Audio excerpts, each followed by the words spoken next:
আসসালামু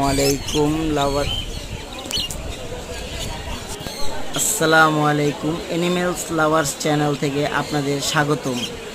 আজকে শুক্রবার নিউ একটা ভিডিও নিয়ে এসেছি।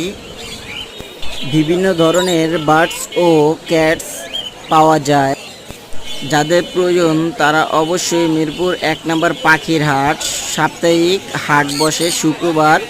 অবশ্যই দেখে পাখি ও পার্সিয়ান ক্যাটস নিতে পারে।